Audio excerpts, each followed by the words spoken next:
Manga flavor naman ang ice candy yung gagawin ko ngayon. Hello mga mare, welcome to my mini vlog. At ngayong araw nga, igagawa naman ako nitong ice candy. At dahil naubos na nga yung buko pandan flavor na ginawa ko nung nakaraan, ito namang mango flavor yung gagawin ko ngayon. Nilagay ko na nga rin dyan sa may bandang gilid yung mga ingredients na gagamitin ko. At naglagay din ako ng 4 na litrong tubig dito nga sa kawali. Naglagay na nga din ako dyan sa mangkok ng 1 cup nga na cornstarch. At nalagyan ko lang yan ng 1 basong tubig. Hinalo-halo ko nga lang din yan hanggang sa ma-dissolve. Pagkatapos, sinalang ko nga lang tong kawali na may tubig at hihintayin ko nga lang yung medyo kumulo bago ko nilagay itong kalahating kilong asukal na puti. Hinalo-halo ko nga lang ulit yan hanggang sa tuluyang matunaw tong asukal na nilagay ko. Pagkatapos tinakpan ko saglit, hinintay ko lang ulit medyo kumulo bago ko ilagay itong tinunaw kong cornstarch kanina. Kapag ganitong naglalagay tayo ng cornstarch sa mainit na tubig, ay atin ngang hahalu-haluin para hindi rin siya magbuo-buo. Nung nalagyan ko ng cornstarch, hinintay ko lang muna ulit kumulo pagkatapos hinango ko na nga din agad dahil hindi naman kailangan niyang lutuin ng sobra-sobra. Palalamigin nga natin ng mga 2 oras yan mga mare, at ito nga habang naghihintay akong lumamig yan, inayos ko na nga rin itong 2 pirasong mangga na ilalahok ko. Itong 2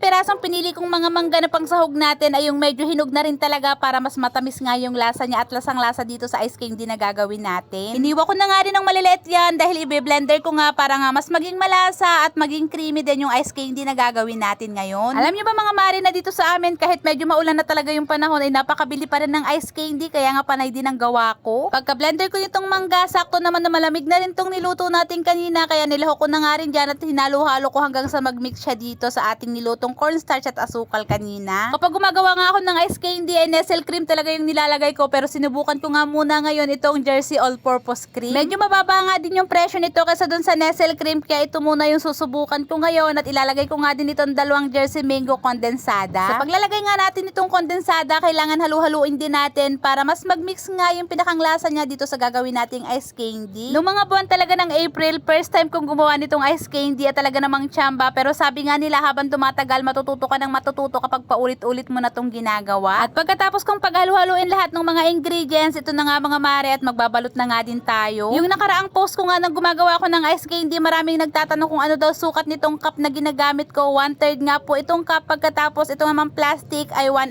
3/4. Dati talaga yung ginagamit kong plastic dito 1 1/2 by 10, pero ngayon lumipat nga ako dito sa 1 3/4 by 10 dahil mas okay nga to sa akin. At dahil 5 piso lang naman yung benta ko ng ice candy at hindi din naman tinipid sa ingredients, kaya ito nga medyo maliit yung ginagawa ko, pero okay na rin to sa 5 piso. Maliliit lang naman siya yung pinakang sukat ng height niya, pero yung laki nito matataba nga dahil 1 3/4 yung plastic na ginagamit natin. At dito nga sa kawali yung isang puno dyan, yung pinagagawan ko or pinaglulutuan ko nito ay umaabot ng 85 pieces kapag nabalot na nating lahat. Inugupit ko rin pala yung mga bandang dulo yung sobrang plastic para nga mas cute din siyang tingnan, at kinukwenta ko na nga rin kung magkano itong lahat ng nagastos ko at magkano rin yung kikitain ko dito. At 250 nga yung lahat ng nagastos natin para sa mga ingredients, kaya kahit papaano ay kumita naman tayo ngayon sa ginawa nating ice candy.